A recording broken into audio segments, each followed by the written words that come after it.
c'est être capable de faire face à ses engagements, notamment à ses engagements financiers. Donc, au moment où on met en place des transactions juridiques, chacun des partenaires doit être sûr de la solvabilité de la personne avec laquelle il traite. Donc, cette obligation, tout ça pour venir à la justification de l'obligation de publicité, si la publicité a été strictement réglementée par le Code de commerce, dans les détails, avec, comme on l'a vu, toute une série d'obligations qui sont mises à la charge du commerçant, c'est pas par hasard, c'est pas pour compliquer la vie des commerçants, c'est pour consolider la confiance et la transparence sur le marché et entre les opérateurs économiques. Alors, on a vu que cette obligation d'immatriculation, eh ben, elle pesait sur tous les commerçants, quelle que soit leur forme, que ce soit des personnes physiques ou des personnes morales, que ce soit des commerçants marocains ou des commerçants de nationalité étrangère. On a vu également surtout que euh, la publicité est une publicité dynamique en ce sens qu'elle n'est pas statique, c'est-à-dire que ce n'est pas une photo à un instant T et puis c'est fini. Non, la publicité, l'intérêt justement de cette publicité, c'est qu'elle puisse suivre donc l'évolution, les modifications de la situation juridique économique du commerçant. C'est pour cette raison qu'on a mis en place également ce qu'on appelle les inscriptions modificatives. C'est-à-dire qu'à chaque fois qu'il y a une nouveauté dans le statut juridique du commerçant de la société commerciale, on a changé de forme sociale, on a changé de dirigeant social ou de gérant, on a on a utilisé le fonds de commerce pour obtenir un financement bancaire, on a obtenu un nouveau brevet d'invention qu'on a déposé. Toutes ces modifications doivent être portées nécessairement au niveau du registre du commerce. Alors, on a pu voir également qu'il était très important de procéder à la radiation. À la radiation lorsque on arrête l'activité ou lorsque il y a un décès du commerçant, personne physique. Et on a vu ensuite que cette radiation, elle peut être pratiquée d'office, c'est-à-dire d'office sur ordre du président du tribunal de commerce, qui de manière donc automatique va procéder à la radiation en cas de décès ou de dissolution donc d'une société. Alors maintenant, je voudrais qu'on s'arrête avant de passer à une autre composante de ce cours qui est le fonds de commerce. Donc uniquement vous rappeler que en réalité, l'objectif du fonds du registre du commerce, c'est de servir de socle de moyens de publicité aux tiers. Alors quand on parle de tiers, T-I-E-R-S, ça veut dire toutes les personnes, quelle que soit leur qualité, qui traitent avec l'entreprise, qui traitent avec le commerçant. Donc là, on va revenir à l'article 32, à l'article 32 du Code de commerce. Je vais vous lire l'article 32 si vous le permettez.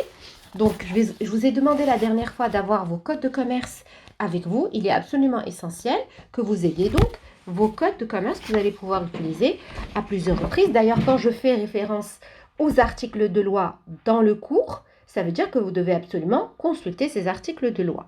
Alors, 2 instants uniquement et je suis à vous.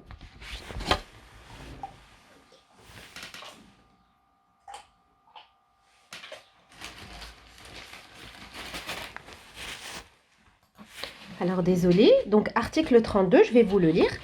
Donc, le registre central du commerce est public.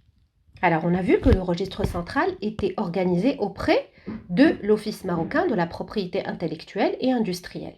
D'accord? Donc, l'OMPIC, le registre central du commerce est public. Toutefois, sa consultation ne peut avoir lieu qu'en présence du préposé à la tenue de ce registre. Donc, cet article est très important parce qu'en fait, il nous montre quel est l'intérêt et quel est l'objectif derrière l'institution d'un registre central, d'un registre de commerce. Alors, l'idée, c'est de servir de support de publicité, c'est-à-dire de support d'information. Alors, on voit bien, les mots utilisés dans les articles par le législateur ont beaucoup d'importance.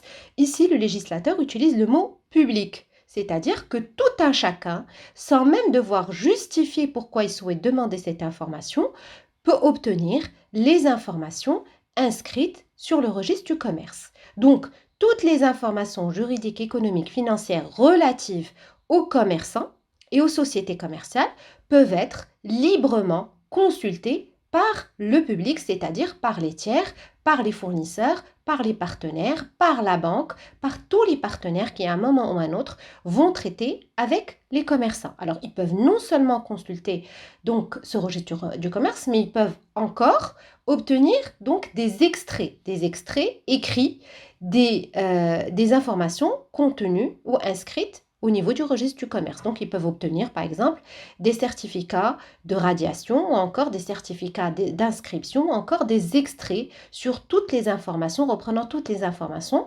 concernant le commerçant ou la société commerciale. Alors, ce qu'on peut dire parmi justement les évolutions en la matière, c'est que depuis quelques années, la consultation se fait de manière numérique, donc de manière encore plus aisée. C'est-à-dire qu'à partir d'un simple ordinateur, vous pouvez donc remplir un formulaire de demande sur le site de l'OMPIC. Ce formulaire de demande est ensuite traité par les spécialistes au niveau de l'OMPIC et ensuite vous recevez un extrait donc des informations que vous avez demandées. Alors, bien évidemment, cette consultation, elle est payante. Je pense que le paiement n'est pas excessif. C'est un paiement uniquement pour les frais de fonctionnement de l'OMPIC. Et puis également, il y a, notamment pour les entreprises qui ont besoin beaucoup de ces informations, il y a des formules d'abonnement qui vous permettent d'accéder très facilement donc à toutes les informations qui sont enregistrées au niveau des registres centraux, du registre central, donc du commerce. Alors, vous voyez que dans cet article 32, le législateur nous dit bien évidemment que le registre du commerce est public, mais que sa consultation ne peut avoir lieu qu'en présence du préposé à la tenue de ce registre. Donc, vous pouvez vous poser la question de savoir est-ce que cette condition est remplie par donc cette consultation numérique, parce que quand vous vous rendez physiquement, matériellement au tribunal, vous allez au secrétariat greffe et vous demandez au secrétaire greffier d'accéder à un certain nombre d'informations. Et c'est le secrétaire greffier, par le biais du secrétaire greffier, que vous avez accès donc à un extrait des informations qui sont donc inscrites au niveau du registre du commerce.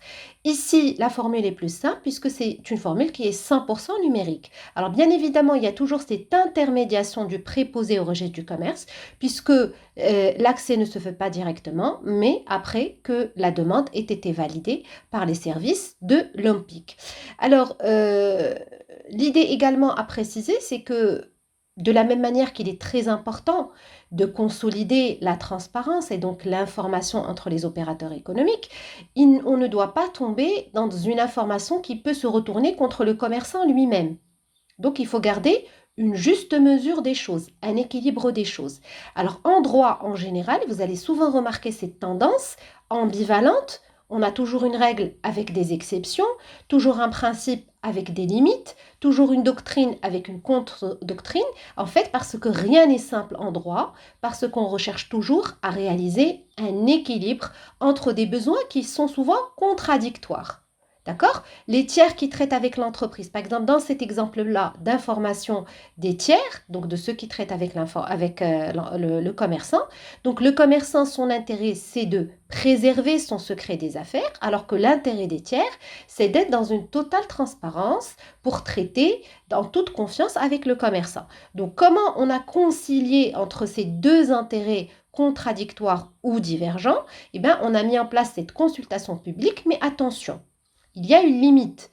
La limite, c'est que les informations qui ont été publiées précédemment, il y a 10 ans, il y a 3 ans, il y a 5 ans, sur le registre du commerce et qui sont donc relatives aux commerçants et qui sont de nature à nuire à ce commerçant, nuire c'est-à-dire porter préjudice, donner une mauvaise image de ce commerçant, eh bien ces informations, si elles ne sont plus d'actualité, ne doivent pas être communiquées aux tiers, à ceux qui sont derrière la consultation. Je vous donne un exemple. Il y a 5 ans, j'ai été condamnée pour une affaire de redressement judiciaire et donc pour de liquidation judiciaire. L'entreprise que je conduisais, que j'ai gérée, a été liquidée et donc j'ai été frappée de déchéance commerciale. Cette déchéance commerciale, on l'a vu, c'est le fait que le juge me fasse perdre le droit de manière ponctuelle, c'est-à-dire de manière momentanée, à exercer le commerce et à occuper également ce qu'on appelle des fonctions électives. Donc cette déchéance, elle a été décidée pour 5 ans. D'accord? Il y a 5 ans, disons en arrière, donc cette déchéance avait lieu, elle avait cours, elle produisait ses effets. Mais en 2021, en avril 2021, cette déchéance a cessé de produire ses effets. Donc si demain, un de mes partenaires avec lequel je souhaite passer un contrat important, eh ben, ce partenaire ne doit pas avoir accès à cette information. Pourquoi? Parce que si cette information n'est plus d'actualité, elle n'a plus effet, et en même temps, elle porte préjudice et nuit à l'image du commerçant. C'est-à-dire que moi, partenaire, si je sais que la personne avec laquelle je souhaite traiter a été déchue, a été frappée de déchéance, je ne vais pas peut-être, je vais être réticent, je vais beaucoup hésiter avant de conclure un contrat avec lui. D'accord? Ça va mettre en doute justement la confiance, la solvabilité du commerçant. C'est pour cette raison qu'il y a un article très intéressant que je vous invite à lire, l'article 77, alors qui nous dit justement que, en fait, la publication de ces informations ne doit pas se faire si ces informations ne sont plus d'actualité et qu'elles sont de nature à compromettre l'image du commerçant. D'accord? C'est un juste milieu. Oui, on est dans la transparence, mais attention, sans que cette transparence ne porte préjudice au commerçant. Donc, si l'information n'a plus effet, par exemple, un nantissement d'un fonds de commerce, donc pour obtenir un crédit bancaire, donc j'ai dû prendre mon fonds de commerce et le donner comme sûreté, c'est-à-dire inscrire une sûreté sur le fonds de commerce, comme par exemple si demain vous souhaitez obtenir un crédit pour habiter, pour acquérir un logement, vous allez inscrire, la banque va vous dire oui, on veut bien vous financer, mais attention, il faut inscrire, on va inscrire absolument une sûreté, une hypothèque immobilière sur le bien que vous souhaitez acheter. C'est une manière de protéger les intérêts des banquiers en cas de non-paiement des échéances relatives au crédit. Et bien, en matière commerciale, c'est la même chose. Le commerçant qui souhaite obtenir du crédit, la banque va souvent lui exiger que son fonds de commerce, qu'il donne en nantissement son fonds de commerce. Donc, si le crédit a été payé et que ce nantissement n'a plus lieu d'exister, on ne doit plus communiquer cette information aux personnes qui souhaitent donc s'informer sur le statut du commerçant. Donc, toujours la recherche du juste milieu, du juste équilibre. Alors, les effets de l'immatriculation, c'est un élément très important. Pourquoi donc l'immatriculation au registre du commerce est très importante? Pourquoi elle est capitale? C'est parce que non seulement il y a des sanctions qu'on va voir dans quelques instants, mais c'est parce que surtout il y a des effets juridiques très importants qui sont attachés exclusivement à l'immatriculation, donc au registre du commerce. Alors, premièrement, c'est l'article 58 du Code de commerce, donc qui nous renseigne sur l'un des premiers effets donc, de l'immatriculation au registre du commerce. D'ailleurs, l'article 58 se trouve dans la section 3 donc, du livre premier. Je vais vous le lire parce que c'est un article important, la présomption de commercialité. Donc, l'article 58 pose une règle centrale en droit commercial, c'est la règle de la présomption de commercialité. Alors, je vous lis l'article. Toute personne physique ou morale. Donc, physique, c'est le commerçant personne physique, c'est-à-dire l'entrepreneur individuel. Morale, c'est la société commerciale. Toute personne physique ou morale immatriculée au registre du commerce est présumée, et je souligne le mot présumée, sauf preuve contraire, avoir la qualité de commerçant avec toutes les conséquences qui découlent de cette qualité. Donc, c'est un article extrêmement important. Que nous apprend cet article? Il nous dit que toute personne qui est inscrite au niveau du registre du commerce est présumée avoir la qualité de commerçant. La qualité des commerçants avec toutes les conséquences qui sont attachées à cette qualité. Alors, quelles sont les conséquences juridiques attachées à cette qualité? C'est l'application principalement du droit commercial, sachant que le droit commercial est un droit différent, exceptionnel par rapport au droit commun, c'est-à-dire au droit applicable entre particuliers. Lorsque on est un commerçant, on n'est plus un particulier, on est considéré comme un professionnel et à titre de ça, on nous applique un droit particulier, c'est le droit commercial. On a vu quelles sont les règles particulières aménagées par ce droit. Ce sont des règles qui parfois sont plus simples et dans d'autres cas plus compliquées et plus exigeantes, plus sévères. Donc, plus simple, c'est par exemple la liberté de la preuve entre commerçants.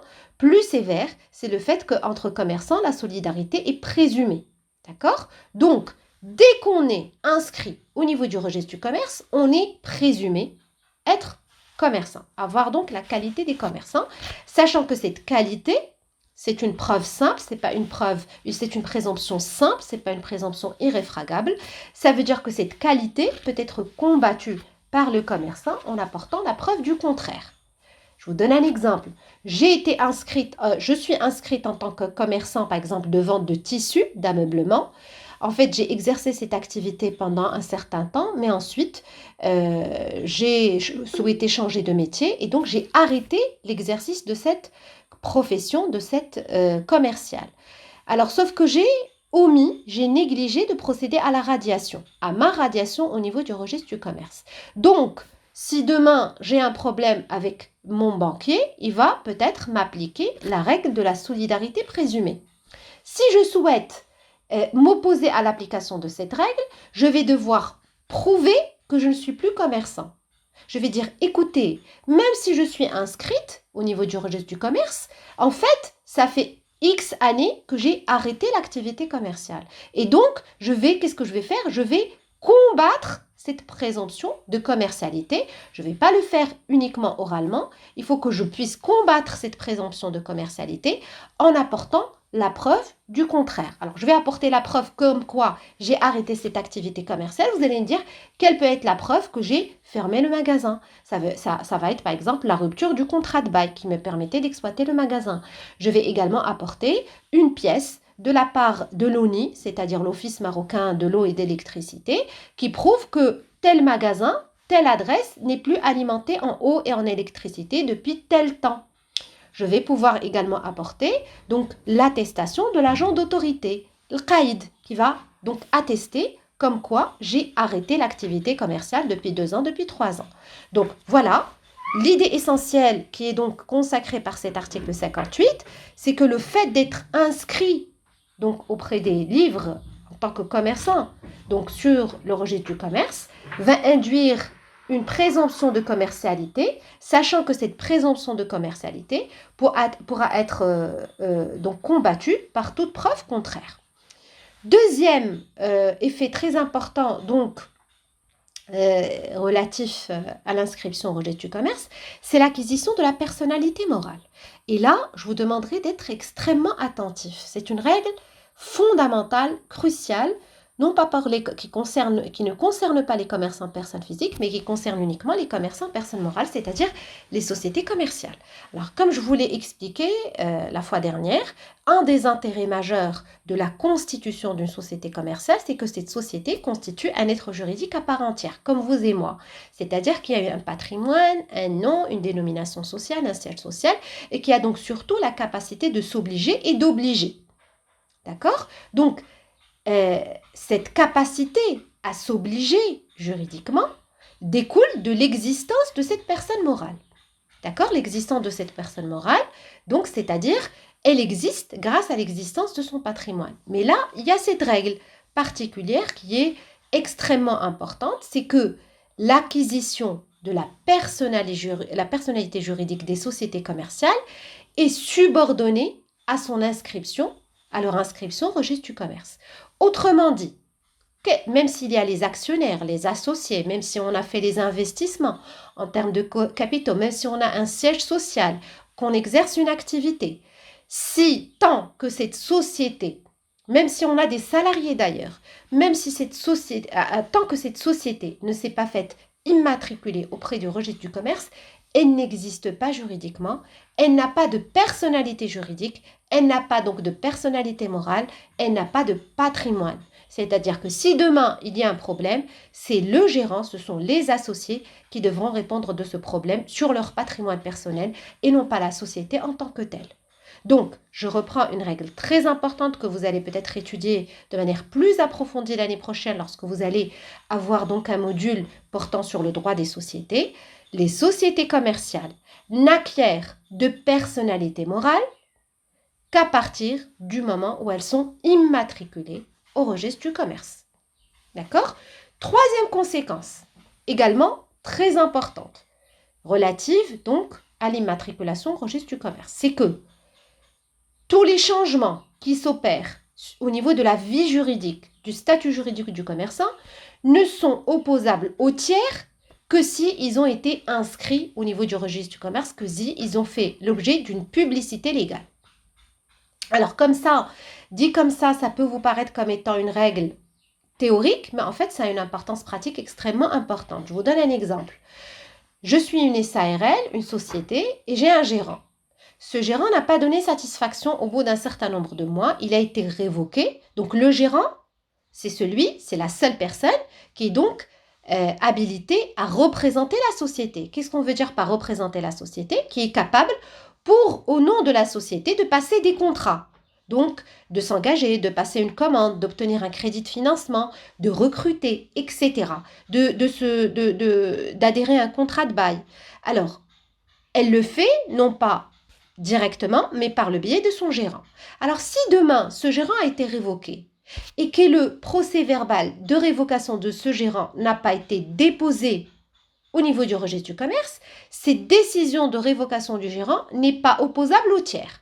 C'est-à-dire que si demain, l'un des anciens fournisseurs de cette société, d'accord, traite avec ce gérant en pensant il représente toujours la société dont il a été révoqué, parce que la décision n'a pas été publiée au niveau du registre du commerce, la commande qu'il va passer au nom de ce gérant est une commande valable juridiquement, dont devra répondre la société, parce que c'est de la faute de la société qui n'a pas donc publié la révocation de ce gérant au niveau du registre du commerce. Donc, elle devra répondre de la commande passée indûment, de manière abusive, donc par le gérant. Par la suite, bien évidemment, la société qui a dû payer donc ce fournisseur pour une prestation qu'il n'a pas réalisée pour son profit, mais suite à un acte frauduleux d'un gérant révoqué. Par la suite, cette société, elle va pouvoir se retourner contre le gérant. D'accord? Et engager sa personnalité pénale pour fraude, pour acte frauduleux. D'accord? Elle pourra même engager sa responsabilité civile par versement de dommages-intérêts. Mais par rapport à l'engagement, au contrat, à la commande passée avec ce fournisseur, la société devra répondre de cette commande. Peut-être c'est une commande qui se chiffre à des millions de dirhams. À partir du moment que la décision de révocation du gérant n'a pas été inscrite au niveau du registre du commerce, elle n'a aucun effet juridique par rapport aux tiers, c'est-à-dire à toutes les personnes qui traitent avec la société. Donc, c'est quoi? C'est un risque juridique important, élevé pour la société. Donc, à chaque fois qu'il y a donc une nouveauté qui va venir affecter le patrimoine ou la situation juridique du commerçant, il faut que cette nouveauté soit absolument inscrite auprès du registre du commerce à travers ce qu'on appelle une demande d'inscription modificative. Un autre exemple, j'ai utilisé mon fonds de commerce, je suis commerçant, je vends des chaussures, je souhaite agrandir mon local et donc je vais m'orienter vers le banquier, lui demander un crédit. C'est un commerce qui marche bien, j'ai beaucoup de clients, mais j'ai un espace exécu qui n'est pas suffisamment adapté à mon activité. Donc, je souhaite avoir un crédit bancaire pour agrandir, pour acheter peut-être ou pour louer, acquérir et aménager le local voisin. Bien, le banquier qui fait son métier de banquier exige bien évidemment une sûreté. La sûreté, ici, peut-être, ça va être le fonds de commerce. Alors, tenez-vous bien, si le banquier ne s'assure pas que ce nantissement du fonds de commerce a bien été publié au niveau du registre du commerce, le commerçant, peut-être un commerçant de moralité douteuse, peut très bien utiliser le fonds de commerce une deuxième fois et même une troisième fois pour encore obtenir de manière indue du crédit en utilisant le fonds de commerce, son fonds de commerce comme s'il était libre de toute hypothèque, de tout nantissement. Parce que lorsqu'on parle de fonds de commerce, on ne parle pas d'hypothèque, mais de nantissement. Vous voyez un peu le risque où il se situe. Donc, le banquier doit s'assurer, de toute manière, les formalités et la procédure d'octroi de crédit bancaire est telle qu'on ne peut pas faire aboutir une demande de prêt que si elle est précédée, donc si il y a un nantissement du fonds de commerce, si elle est précédée par une inscription effective du nantissement au niveau du registre du commerce. Donc, je reprends les 3 principaux effets juridiques attachés à l'immatriculation. Premièrement, la présomption de la commercialité. Deuxièmement, l'acquisition de la personne morale pour les sociétés commerciales. Troisièmement, l'opposabilité juridique des inscriptions, donc par rapport aux tiers. Alors maintenant, que se passe-t-il si je ne... Alors, au-delà des conséquences que je viens de vous citer, que se passe-t-il? Est-ce qu'il y a des sanctions, d'accord, par rapport à un commerçant qui ne s'est pas fait immatriculer, donc au niveau du registre du commerce? Alors, ici, c'est l'article 75 du Code de commerce qui va s'appliquer, d'accord, relatif, donc n'est-ce pas, donc relatif au délai, déjà pour qu'on comprenne le délai d'immatriculation au registre du commerce. Alors, je vais vous lire l'article 75. L'immatriculation des personnes physiques doit être requise dans les 3 mois de l'ouverture de l'établissement commercial ou de l'acquisition du fonds de commerce. L'immatriculation des personnes morales de droit public ou de droit privé, parce que comme on l'a vu avant-hier, même les personnes morales de droit public, si elles exercent une activité commerciale, c'est-à-dire les établissements publics ayant un objet commercial ou industriel, eux aussi doivent absolument s'inscrire au niveau du registre du commerce. Donc je reprends, l'immatriculation des personnes morales de droit public ou de droit privé doit être requise dans les 3 mois de leur création ou de leur constitution. Donc qu'est-ce qu'on a ici? On a un délai de 3 mois. Alors toujours, faites attention, toujours lorsque vous parlez de délai en tant que futur juriste, il faut toujours parler du fait générateur de ce délai. Alors qu'est-ce qu'on veut dire par fait? F-A-I-T, fait générateur du délai, c'est-à-dire on parle de délai.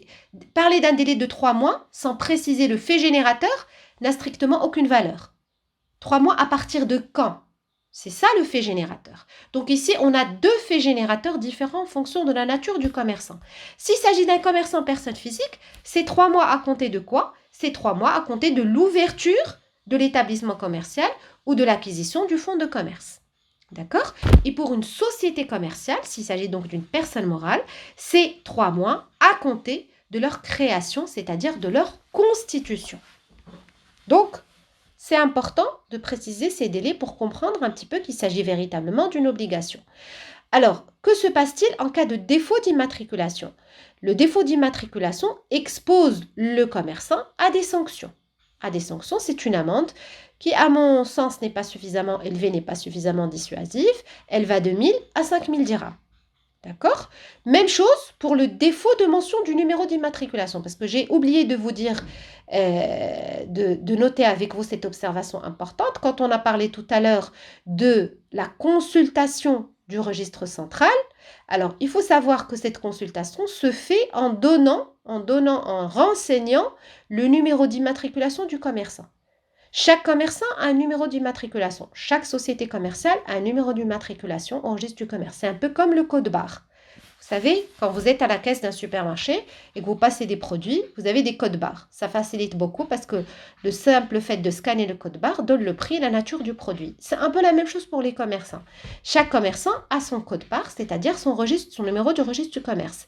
Et au niveau des déclarations de toutes les factures, de tous les documents, la paperasserie juridique, toute la documentation juridique, d'accord, doit indiquer le numéro du registre du commerce. Faites attention, quand vous recevez par exemple un courrier de la banque, d'un commerçant, d'une société commerciale, remarquez, prenez le temps d'observer les mentions qui sont portées sur ce courrier. Vous allez voir que au bas de ce courrier, ou peut-être en haut, mais généralement en bas de la page, vous avez le numéro du registre du commerce. Vous allez avoir également le numéro de la taxe professionnelle et puis également le montant du capital social s'il s'agit d'une société commerciale, plus l'identifiant fiscal. Alors pourquoi c'est important d'avoir ces numéros comme ça accessibles? Parce que ça me permet simplement à travers ce numéro de retrouver le commerçant et d'avoir de manière très facile tous les renseignements relatifs à ce commerçant. Donc pour revenir à la sanction de 1000 à 5000 dirhams concerne autant les commerçants qui ne se sont pas fait immatriculer dans le délai imparti, donc de 3 mois, mais concerne également les commerçants qui omettent de préciser sur leur facture et sur leur document juridique le numéro donc, du registre du commerce. Alors maintenant, si je déclare quelque chose au registre du commerce, qui est frauduleuse, qui ne correspond pas à la réalité. Donc, c'est ce qu'on appelle les inscriptions frauduleuses. Donc, ici, non seulement je ne remplis pas mon obligation déclarative, mais en fait, j'essaie de tromper les tiers qui consultent le registre du commerce en indiquant des informations qui sont contraires à la réalité, donc qui ne reflètent pas la réalité de l'activité de l'entreprise. Par exemple, vous le savez, à la fin de chaque exercice, les commerçants, les sociétés commerciales doivent établir leur comptabilité, leur compte annuel, ce qu'on appelle les états de synthèse. Et ces comptes annuels doivent être nécessairement déposés chaque année, à la fin de chaque exercice, au niveau du registre du commerce. Si je souhaite donner une image positive à ma société au moment où elle est déficitaire, je peux maquiller donc de manière très facile d'ailleurs ces bilans et ces états de synthèse. Et donc les états de synthèse que je vais déposer vont être des états de synthèse frauduleux qui donnent une image florissante de l'activité de l'entreprise alors qu'en réalité, elle est dans une situation financière dégradée. Donc ici, qu'est-ce que je fais? Je trompe les tiers et je donne une image contraire à la réalité. Donc, en cas de déclaration frauduleuse, ici, on passe à une peine pénale, donc une amende de 1000 à 5000 dirhams qui, à mon sens, encore une fois, n'est pas suffisamment dissuasif, et ou une peine d'emprisonnement de 1 à 5 ans. Malheureusement, sur le terrain, ces peines, il faut être franc et le dire, sont très rarement appliquées. Donc, on a beaucoup de sociétés qui ne remplissent pas leurs devoirs déclaratifs, notamment par rapport à cette obligation de dépôt des comptes annuels, et pourtant, il n'y a pas donc d'application de ces sanctions, et même parfois qui déposent des comptes qui sont des comptes erronés, et il y a très peu de précédents relatifs justement à l'application de ces sanctions. Alors maintenant, un élément important. Je suis commerçant. Je ne me suis pas fait immatriculer au registre du commerce. D'accord? C'est le cas de 80% des petites entreprises. Votre épicier, le cordonnier, le vendeur de légumes, les commerçants en vieille ville ne se font pas généralement immatriculer au registre de commerce, sauf exception. C'est ce qu'on appelle le commerce informel. Et vous savez combien ce commerce informel est important dans le cadre donc de l'économie marocaine. Bien, ces commerçants réalisent des actes juridiques. Alors, quelle sera la conséquence ou, si vous voulez, les effets de ces actes juridiques? Alors, un commerçant, une personne qui exerce une activité commerciale sans être immatriculé au registre du commerce est appelé un commerçant de fait. Non pas un commerçant qui passe son temps à faire la fête, mais fête, c'est-à-dire F-A-I-T. C'est-à-dire il est commerçant dans les faits, mais il n'a pas satisfait à sa condition donc d'immatriculation au registre du commerce. Bien, il y a une règle en matière de commerçant de fait, c'est un grand auteur qui utilise une formule très intéressante pour résumer la situation juridique du commerçant de fait, c'est Geoffrey, d'accord? Qu'on nous dit, donc Geoffrey nous dit la chose suivante, je vais ouvrir les guillemets et vous lire sa citation. Le commerçant non inscrit est bien commerçant. Est bien commerçant. Donc déjà, on sait qu'il est commerçant. Sous le rapport des obligations, mais il ne l'est pas sous le rapport des droits. Et ça, c'est une règle qu'on va retrouver de manière systématique à beaucoup d'égards en droit. C'est-à-dire que vous n'avez pas rempli votre obligation déclarative d'immatriculation, vous allez subir, si vous voulez, le côté négatif du statut de commerçant, mais vous n'allez pas pouvoir accéder au droit, à ce qui fait le privilège et l'intérêt justement du statut du commerçant. Autrement dit, le commerçant de fait, F-A-I-T, supporte tous les éléments défavorables de la commercialité, par exemple la solidarité présumée, la sévérité de la loi Cambière, mais ne peut pas se prévaloir des avantages. Libération des obligations, donc une prescription qui est une prescription beaucoup plus courte que la prescription civile, qui est de 5 ans au lieu de 15 ans, liberté de la preuve, etc. Donc ça, c'est une règle très importante. Alors, une autre règle importante en matière de commerçant de fait, il ne peut pas invoquer sa qualité de commerçant de fait ou son statut de commerçant de fait pour prétendre se libérer des transactions qu'il a passées. Je vous donne un exemple. Je suis commerçant, je ne me suis pas immatriculée au registre du commerce et j'ai obtenu du crédit. Déjà, c'est très rare qu'on puisse vous donner du crédit si vous n'êtes pas inscrit.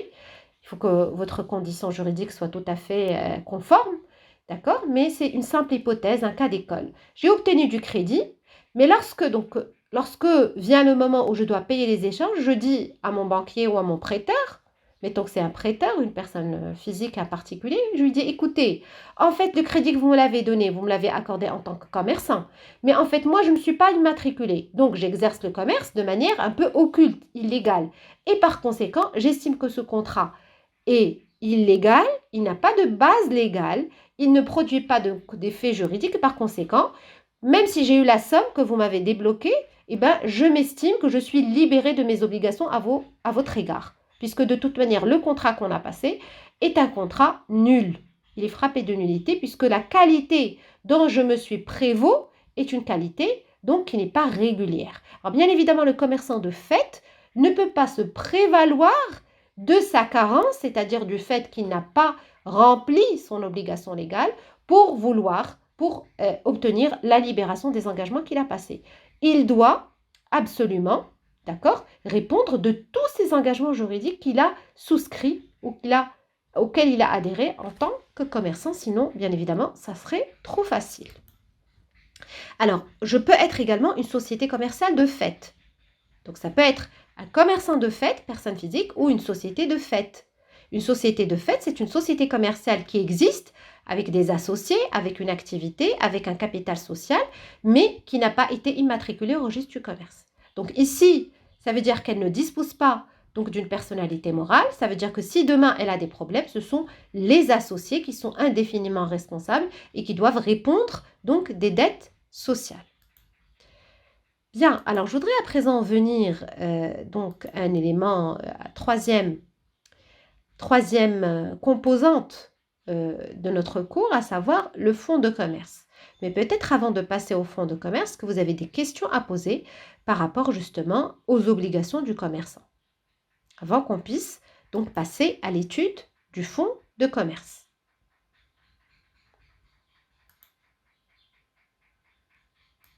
Bien, alors, le fonds de commerce, c'est un élément très important, donc relatif au droit commercial. D'ailleurs, le Code de commerce lui dédie d'ailleurs tout un livre, d'accord, tout un livre qui est donc dédié au fonds de commerce. Et le fonds de commerce, déjà, il faut pouvoir donc le définir. Qu'est-ce que c'est que le fonds de commerce? Mais avant même d'aller rechercher sa définition légale, il est important de dire que le fonds de commerce est la principale exploitation ou propriété du commerçant. C'est-à-dire que le commerçant, personne physique, il n'a pas un élément juridique qui lui permet de valoriser son activité professionnelle à côté de son patrimoine personnel. Le seul élément qui lui permet de valoriser son activité professionnelle en tant que commerçant, c'est le fonds de commerce. D'accord? Parce que le commerçant, personne physique, ne dispose pas d'une structure juridique dédiée à l'activité de son activité professionnelle, puisqu'il exerce le commerce directement. Donc la seule institution juridique qui lui permet de valoriser son activité professionnelle, c'est le fonds de commerce. D'accord? Donc, c'est le livre 2 du Code de commerce qui réglemente non seulement le fonds de commerce, mais surtout les opérations qui portent sur le fonds de commerce, d'accord? Mais tout d'abord, on commencera, avant de voir les opérations qui portent sur le fonds de commerce, à nous intéresser donc à la définition du fonds de commerce.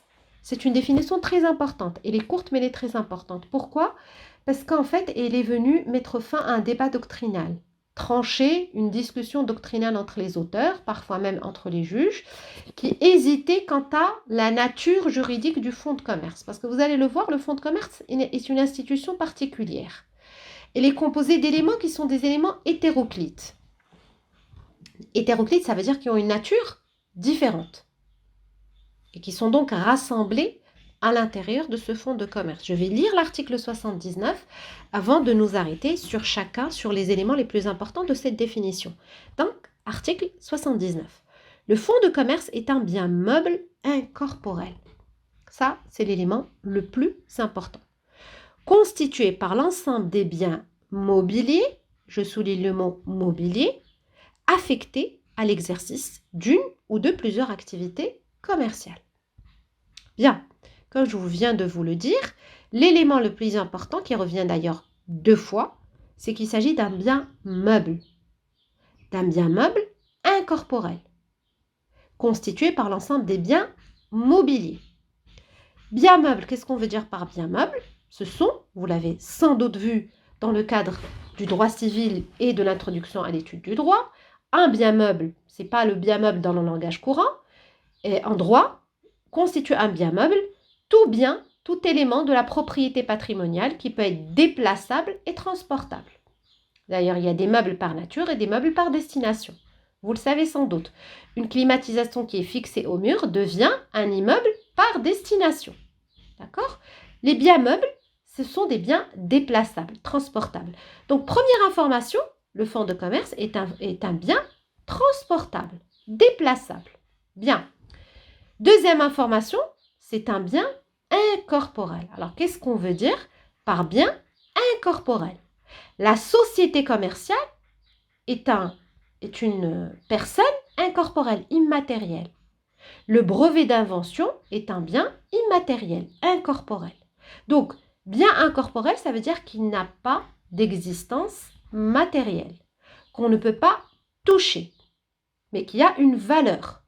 Même chose, par exemple, une marque, un brevet d'invention, une société commerciale, comme je vous l'ai dit, vous pouvez travailler avec Maroc Télécom en tant que salarié, vous pouvez être fournisseur de Maroc Télécom, mais vous ne pouvez pas prendre un café avec Maroc Télécom.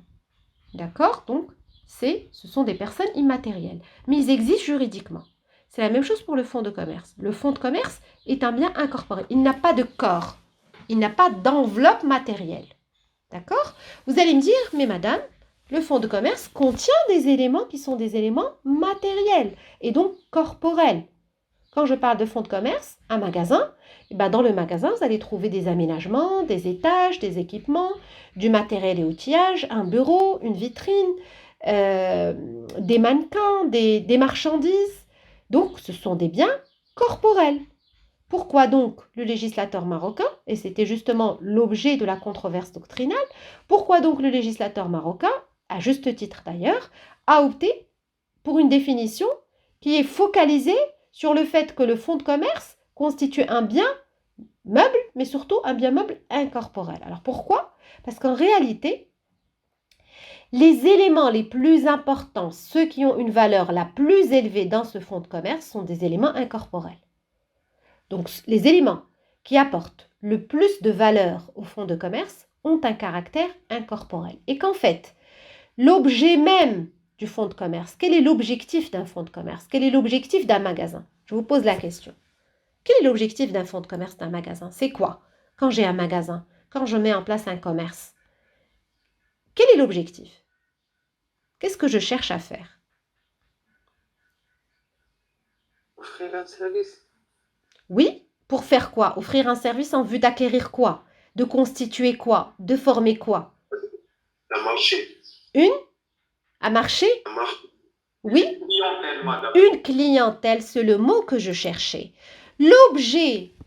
L'objectif majeur, essentiel, crucial du fonds de commerce, c'est de constituer, d'acquérir, de former et de stabiliser une clientèle. D'accord? Donc, l'élément le plus important dans le fonds de commerce, c'est la clientèle. Et d'ailleurs, le Code de commerce le dit très très bien. Je vais vous lire l'article 80, qui vient juste après d'ailleurs l'article 79. Le fonds de commerce comprend obligatoirement la clientèle et l'achalandage. Et on va voir dans quelques instants la différence entre clientèle et achalandage. Donc, en fait, l'élément essentiel du fonds de commerce est un élément incorporel. Les clients, alors quand je parle de clientèle, bien évidemment, la clientèle ne constitue pas une propriété du fonds de commerce. C'est pas ce qu'on veut dire. Mes clients ne m'appartiennent pas en tant que commerçant. Je ne vais pas les attacher avec une corde et leur dire, écoutez, vous êtes mes clients, vous n'allez pas chez un autre commerçant. Vous êtes à moi. J'ai un droit exclusif d'usage. C'est pas ça. C'est qu'en fait, l'intérêt du fonds de commerce, c'est qu'il rassemble toute une série d'éléments qui permettent justement de constituer et de séduire la clientèle. Quels sont ces éléments? Le savoir-faire du commerçant, son emplacement géographique. Parfois, la clientèle est due uniquement à l'emplacement géographique. Un commerce qui est très bien situé, eh ben, il a des commerçants parce que il a des clients parce qu'il est très bien situé. Donc ici, l'élément essentiel de ce fonds de commerce, c'est le droit au bail, c'est-à-dire le contrat qui me permet d'exploiter le lieu dans lequel j'exerce mon activité. La marque, le brevet d'invention, tout ce qui me permet de me distinguer par rapport à mes concurrents. C'est ça, tous ces éléments sont des éléments incorporels. Et ce sont ces éléments qui me permettent de constituer et de fidéliser une clientèle. Donc quand on parle de la clientèle en tant qu'élément majeur du fonds de commerce, on ne parle pas bien évidemment d'une clientèle qui est physiquement, au sens propre, attachée au fonds de commerce. Elle est attachée, donc c'est une formule qui permet, en fait c'est juste une image attachée, c'est-à-dire qui a l'habitude de venir s'approvisionner donc, au niveau du fonds de commerce. Donc c'est pour cette raison que le législateur marocain a choisi d'axer la définition du fonds de commerce sur les éléments incorporels, parce que les éléments qui me permettent d'attirer la clientèle ont tous une nature incorporelle. Le contrat de bail a une nature incorporelle, mon savoir-faire est immatériel, les brevets d'invention que j'ai déposés sont également incorporels, les marques, l'enseigne, la dénomination, etc. Tout ça est incorporel.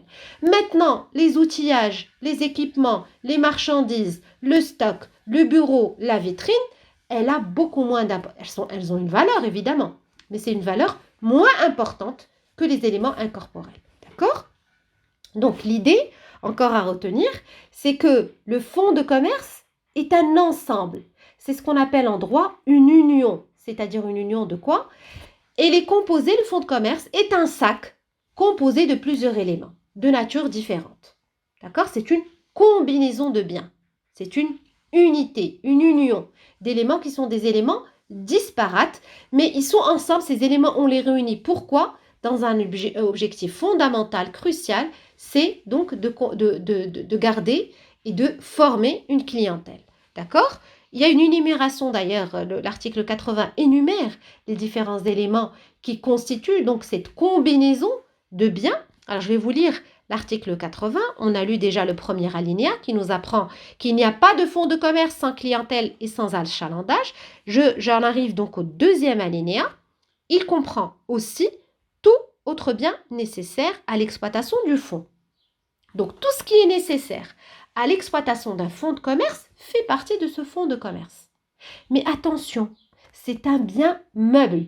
Autrement dit, les immeubles, les murs qui appartiennent à l'immeuble ne font pas partie du fonds de commerce. D'accord?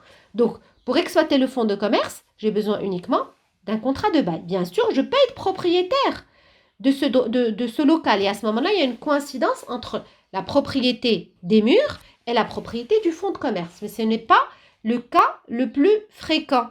Dans la majeure partie des hypothèses, vous allez avoir des commerçants qui louent uniquement leur fonds de commerce, c'est-à-dire le local où ils exercent leur activité commerciale. Donc ici, on a deux propriétés, une mobilière et une autre immobilière. La propriété mobilière, c'est le fonds de commerce qui appartient aux commerçants, qui va venir concurrencer la propriété immobilière qui, elle, appartient au propriétaire de l'immeuble, c'est-à-dire le propriétaire des murs. Donc, il faut faire la différence. Quand on parle de fonds de commerce, on parle uniquement du contrat de bail, c'est-à-dire du contrat qui me permet d'exploiter le lieu. Je ne parle pas nécessairement des murs. Il peut y avoir des exceptions, mais le plus souvent, c'est qu'il y a une différence entre les deux. Donc, je reprends ma lecture. Article 80. Il comprend aussi tout autre bien nécessaire à l'exploitation du fonds, tel que... Alors, encore une fois, apprenez à lire les articles de loi et à vous arrêter sur tous les détails des articles de loi et comprendre les subtilités de ces articles en général.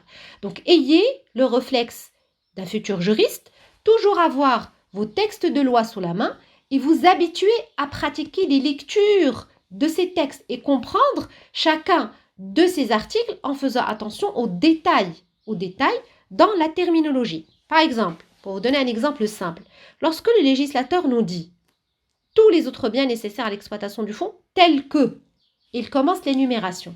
Qu'est-ce que ça veut dire? Ça a une conséquence d'un point de vue juridique. Ça veut dire que la liste qu'il va nous donner est une simple liste indicative. Qu'est-ce que ça veut dire?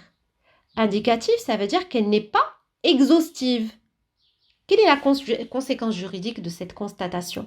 Le fait que cette liste, à partir du moment, le simple fait que le législateur utilise cette expression telle que, ça veut dire que l'énumération est simplement indicative. Elle n'est pas exhaustive. Ça veut dire quoi? Ça veut dire qu'elle n'est pas limitative. Il nous donne des exemples, les exemples les plus fréquents, des éléments qui composent le fonds de commerce.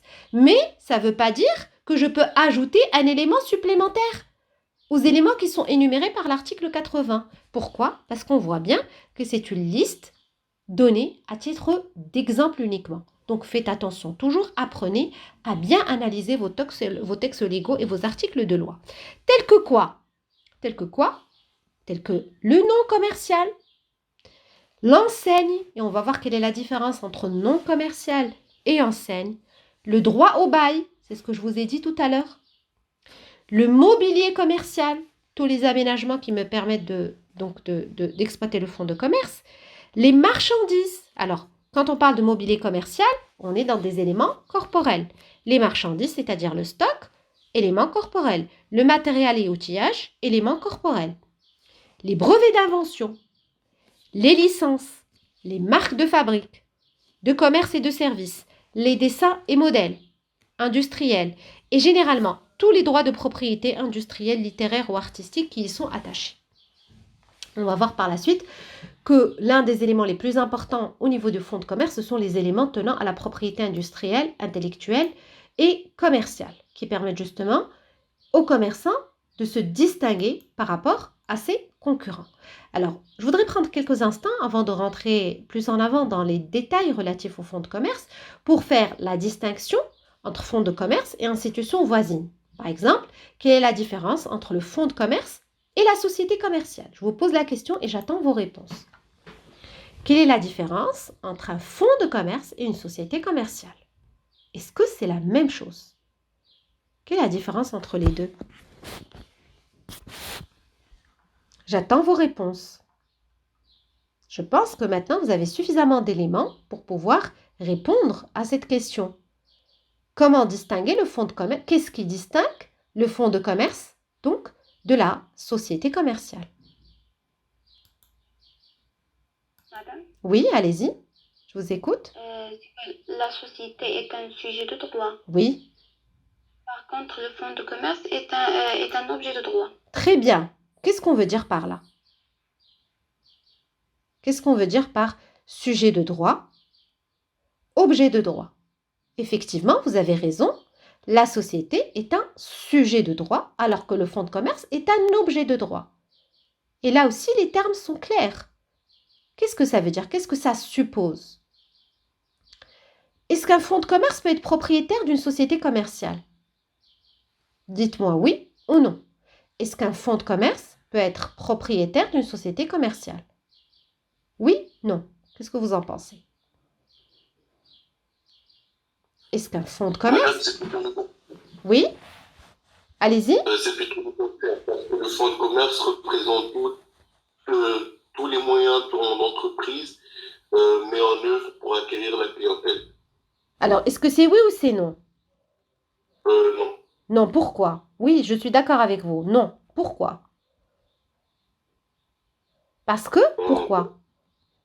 Allez-y, c'est très important que vous intégriez ces principes. Pourquoi il ne peut pas, un fonds de commerce ne peut pas être propriétaire d'une société commerciale? Pourquoi?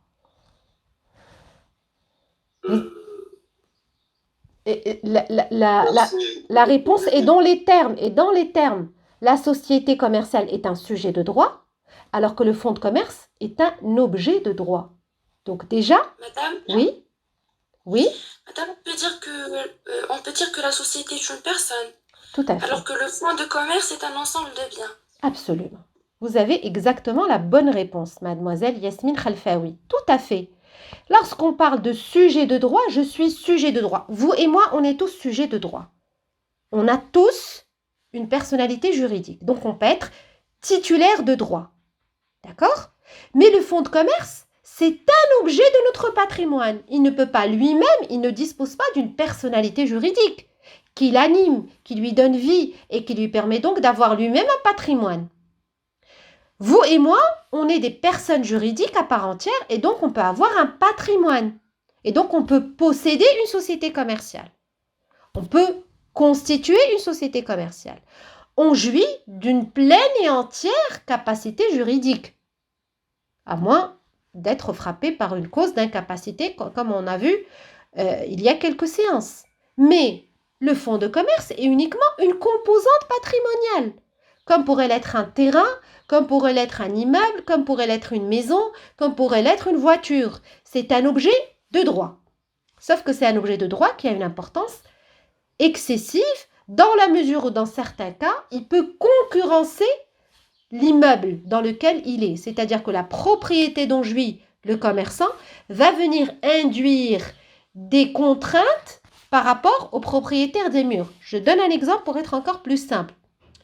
Vous avez un immeuble dont vous avez hérité. Vous avez des garages. Vous souhaitez louer ces garages à des commerçants. Donc, vous avez loué un coiffeur, vous avez loué un épicier, vous avez loué également un menuisier. Ce sont des commerçants. D'accord ? Les murs vous appartiennent. Mais les fonds de commerce appartiennent aux commerçants qui les ont créés. Bien. Vous leur avez loué et donc ils jouissent de ce qu'on appelle un bail commercial. Demain, vous souhaitez changer complètement la disposition de votre immeuble, le reconstruire, le moderniser et peut-être mettre en place une galerie marchande en bas, au rez-de-chaussée. Donc, vous devez faire sortir les commerçants qui exploitent donc ces fonds de commerce. Est-ce que vous le pouvez? Non.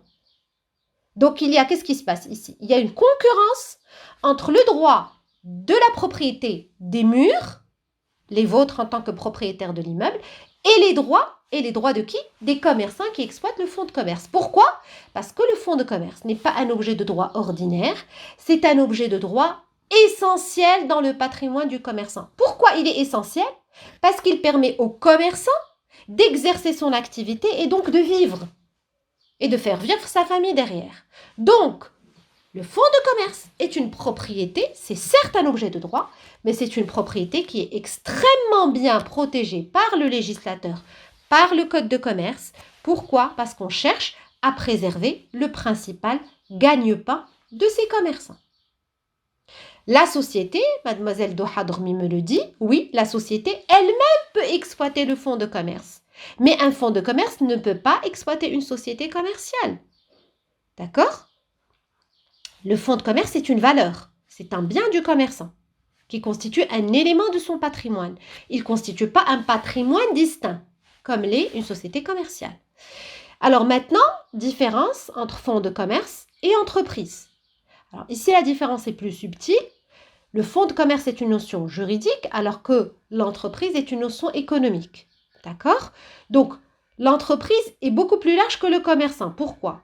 Parce que la notion d'entreprise, dans la notion d'entreprise, on va pouvoir également retrouver le concept de société commerciale. Lorsqu'on parle d'entreprise commerciale, elle est constituée de deux grands blocs. Ce concept est constitué de deux grands blocs. D'un côté, la société commerciale, de l'autre côté, le commerçant personne physique. Alors, le fonds de commerce est une notion plus restreinte. Le contenu du fonds de commerce est connu. C'est une combinaison, c'est une union, c'est un bien meuble incorporel. Alors qu'il n'y a pas de définition juridique pour l'entreprise et que la notion même d'entreprise est très large. Alors que le concept, la définition du fonds de commerce, elle est précise, elle est déterminée. Alors bien, on va s'arrêter là parce que j'ai un engagement, une réunion à la faculté qui va démarrer dans pas longtemps. Est-ce que vous avez des questions à poser avant qu'on finisse le cours? Est-ce que vous avez des questions à poser sur les éléments qu'on vient de voir? Alors, je vous invite à lire vos cours, à consulter vos éléments de doctrine. J'espère que chacun d'entre vous a au moins une ressource doctrinale, un ouvrage qui parle, donc qui traite du droit commercial.